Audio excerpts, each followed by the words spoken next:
আসসালামু আলাইকুম ওয়ারহমাতুল্লাহ। আপনার চ্যানেলের নামে আপনাদের স্বাগত। আজকে আমরা আলোচনা করব সেই অলৌকিক মহাজাগতিক ঘটনা শবে মেরাজ বা মেরাজের রজনী নিয়ে। ইসলামের ইতিহাসে এটি শুধু একটি ঘটনা নয়, এটি হলো খোদার প্রেম এবং বান্দার আত্মশুদ্ধির সেই চরমতম পরীক্ষা, যা সুফি দর্শনে ফানাফিল্লার পথে চলার সবচেয়ে বড় প্রেরণা। আমরা মেরাজের ঘটনাকে কেবল শরীয়তের দৃষ্টিকোণ থেকে দেখব না, বরং এর গভীরে লুকিয়ে থাকা মারিফতি এবং তাসাউফের নিগূঢ় রহস্য উন্মোচন করব। মেরাজ, ঊর্ধ্বগমনের রুহানি অর্থ। মেরাজ শব্দের অর্থ হল ঊর্ধ্বগমন বা সিঁড়ি। সাধারণ দৃষ্টিতে মেরাজ হল নবী করিম সায়ের এক অলৌকিক ভ্রমণ, যা মসজিদুল হারাম থেকে মসজিদুল আকসা পর্যন্ত এবং সেখান থেকে সিদরাতুল মুনতাহা পেরিয়ে খোদার সান্নিধ্য পর্যন্ত হয়েছিল। কিন্তু সুফি মতে মেরাজ হল প্রতিটি মুমিনের জন্য রুহের মাধ্যমে খোদার নৈকট্য লাভের একটি প্রতীকী পথ। রাসূল সায়ের একটি হাদিস এই মারিফতি তাৎপর্যকে আরও গভীর করে তোলে। নামাজ হল মুমিনের জন্য মেরাজ।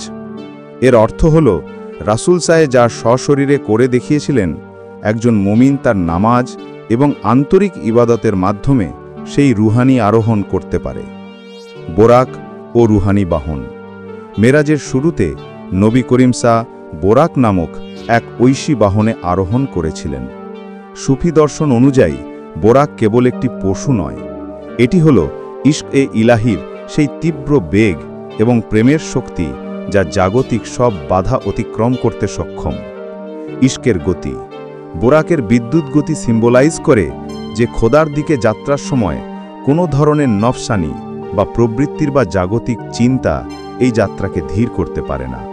যখন খোদার প্রতি প্রেম তীব্র হয়, তখন বান্দার রূহ মুহূর্তের মধ্যে হাজারো আসমান অতিক্রম করার শক্তি অর্জন করে।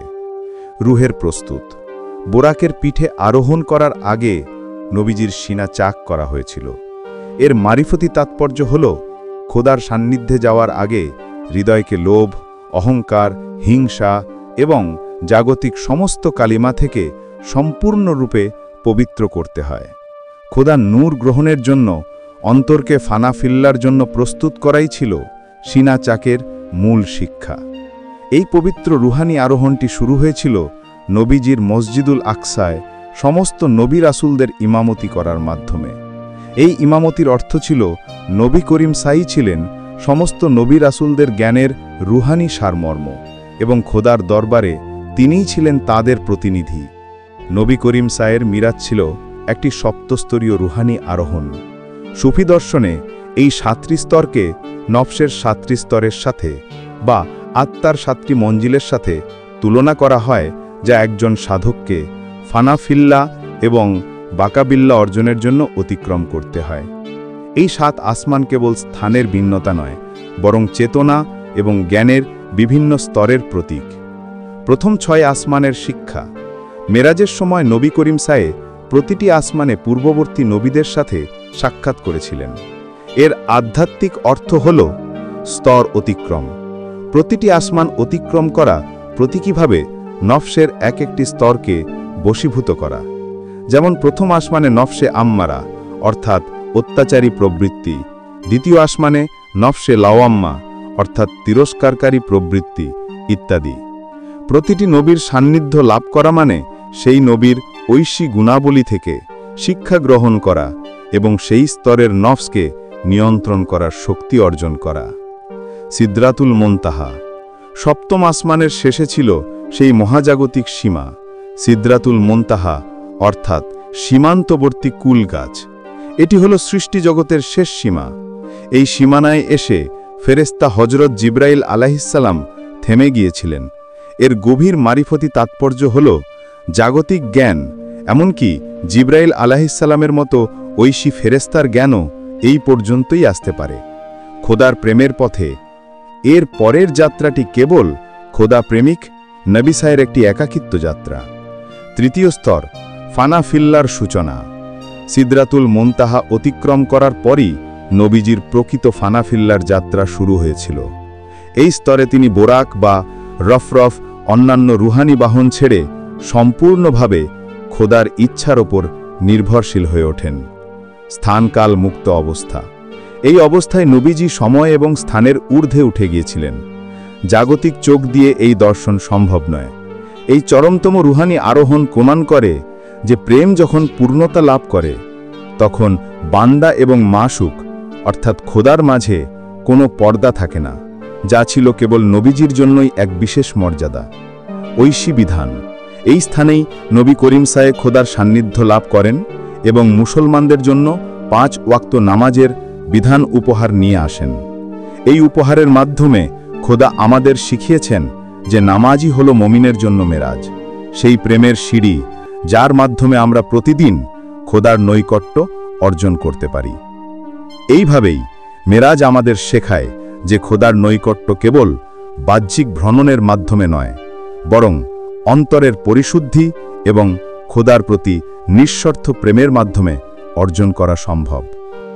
মেরাজের এই পর্যায়ে নবী করিম সাল্লাল্লাহু আলাইহি ওয়াসাল্লাম যখন সিদরাতুল মুনতাহা পেরিয়ে খোদার সান্নিধ্যে পৌঁছালেন, সেই সংযোগের স্থানকে পবিত্র কোরআনে কাবা কাউসাইন বা 2 ধনুকের মাথা সমান দূরত্ব বলে বর্ণনা করা হয়েছে।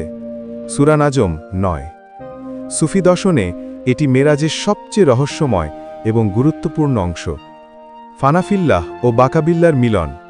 কাবা কাউসাইনের অর্থ হল খোদা এবং খোদার প্রিয়তম বান্দার রাসূল সাল্লাল্লাহু আলাইহি ওয়াসাল্লামের মাঝে তখন কোনো ব্যবধান ছিল না।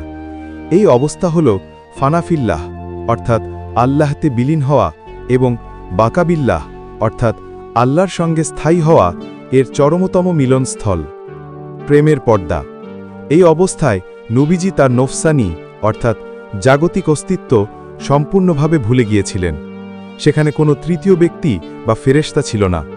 এটি ছিল কেবল আশেক অর্থাৎ প্রেমিক এবং মাশুক অর্থাৎ প্রেমাস্পদের একান্ত সংলাপ। ঐশী দর্শন। যদিও আল্লাহ নিরাকার, তবুও মেরাজে নবীজির সেই দর্শন লাভ হয়েছিল, যা জাগতিক চোখ দিয়ে দেখা অসম্ভব। এটি ছিল রুহের মাধ্যমে খোদার নূর এবং গুণাবলীকে উপলব্ধি করার সেই চরমতম পর্যায়। ইমাম গাজ্জালী এর মতো সুফি সাধকরা বলেন, এই দর্শন ছিল ইলমে লাদুনির মাধ্যমে খোদার নূরের সরাসরি অভিজ্ঞতা। নামাজ, মুমিনের ব্যক্তিগত মেরাজ। মেরাজ থেকে নবী করিম সাল্লাল্লাহু আলাইহি ওয়াসাল্লাম উম্মতের জন্য যে সবচেয়ে বড় উপহার নিয়ে এসেছিলেন তা হল 5 ওয়াক্ত নামাজ। এই উপহারের মাধ্যমে খোদা মানব জাতিকে সেই রুহানি আরোহণের পথ দেখিয়েছেন যা নবীজি সম্পূর্ণ করেছিলেন। মিলনের মাধ্যম। হাদিসে বলা হয়েছে, আসসালাতু মিরাজুল মুমিনিন, অর্থাৎ নামাজ হলো মুমিনের মেরাজ। এর অর্থ হল নামাজ হলো খোদার সাথে আমাদের ব্যক্তিগত যোগাযোগের সেই সিঁড়ি। যখন আমরা নামাজে দাঁড়াই তখন আমাদের উচিত জাগতিক সব কিছু ভুলে গিয়ে খোদার সঙ্গে সেই একান্ত আলাপে মিলিত হওয়া। নফসের পরীক্ষা। এই নামাজকে মেরাজ বানানোর জন্য প্রয়োজন খুশু অর্থাৎ একাগ্রতা এবং বিনয়। কারণ নামাজে দাঁড়ালেই নফসে আম্মারা হাজারো জাগতিক চিন্তা দিয়ে আমাদের একাগ্রতা নষ্ট করতে চায়। যিনি নামাজের মাধ্যমে নিজের নফসকে বশীভূত করতে পারেন, তিনি প্রতিদিনের এই মেরাজের স্বাদ লাভ করতে পারেন। এইভাবে সবে মেরাজ আমাদের শেখায় যে খোদার নৈকট্য পেতে হলে আমাদের জীবনকে ইশকে ইলাহির বোরাকের মতো তীব্র গতিশীল করতে হবে এবং প্রতিটি নামাজকে খোদার দরবারে আমাদের ব্যক্তিগত মেরাজে পরিণত করতে হবে। মেরাজ সফরে নবী করিম সাল্লাল্লাহু আলাইহি ওয়াসাল্লাম জান্নাত, জাহান্নাম এবং মহাবিশ্বের বহু রহস্যময় নিদর্শন দেখেছিলেন। এর আধ্যাত্মিক অর্থ হল অন্তর্দৃষ্টির উন্মোচন। একজন সাধক যখন ফানাফিল্লাহের মাধ্যমে তার অন্তর্দৃষ্টি উন্মোচন করতে পারে, তখন সে জাগতিক চোখের বাইরেও খোদার কুদরত এবং নিদর্শনসমূহ দেখতে পায়। জাহান্নাম দেখা মানে কেবল ভবিষ্যতের শাস্তি নয়, বরং নফসের অনুসরণ করলে এই পৃথিবীতেই যে আত্মার উপর শাস্তি নেমে আসে তার উপলব্ধি। আর জান্নাত দেখা হলো খোদার নৈকট্য এবং প্রেমের ফলস্বরূপ হৃদয়ে যে প্রশান্তি আসে তারই চিত্র। তাওহীদ ও ঐক্যতের জ্ঞান। মেরাজের মাধ্যমে নবীজি সাল্লাল্লাহু আলাইহি ওয়াসাল্লাম বুঝতে পেরেছিলেন সৃষ্টি জগতের প্রতিটি কণা এক এবং অদ্বিতীয় খোদার ইচ্ছার প্রতিফলন। এই উপলব্ধি হল তাওহীদের চরমতম জ্ঞান, যা সুফি মতে ওয়াহদাতুল উজুদ অর্থাৎ অস্তিত্বের ঐক্যতার ধারণার সাথে সম্পর্কিত, যদিও এটি একটি জটিল মারিফতি বিষয়। এই ঐক্যতার জ্ঞান অর্জনের পরই বান্দা খোদার সাথে নিজেকে সম্পূর্ণরূপে সম্পৃক্ত করতে পারে। 2. শাফাআতের গুরুত্ব ও খোদার করুণা। মিরাজকালে নামাজ 50 ওয়াক্ত থেকে 5 ওয়াক্তে পরিণত হয়। এই ঘটনাটি খোদার করুণা এবং নবীজির শাফাআতের অর্থাৎ সুপারিশের গুরুত্ব বহন করে। উম্মতের প্রতি প্রেম।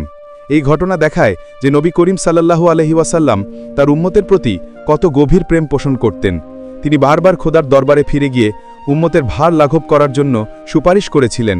এটি একজন কামিল মুর্শিদ বা আধ্যাত্মিক শিক্ষকেরও প্রতীক, যিনি সর্বদা তার মুরিদদের রুহানি বোঝা হালকা করার জন্য খোদার কাছে দোয়া করেন। রহমতের উপলব্ধি। এটি আমাদের শেখায় যে খোদা তার বান্দার প্রতি কতটা করুণাময়।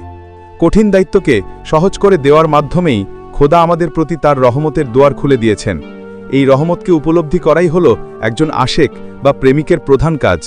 এইভাবে সবে মেরাজ হল খোদার প্রেম, রুহানি জ্ঞান এবং বান্দার নিঃস্বার্থ আত্মসমর্পণের সেই মহাকাব্য, যা আমাদের দেখায় ফানাফিল্লাহের পথ ধরে কিভাবে খোদার নৈকট্য অর্জন করা সম্ভব।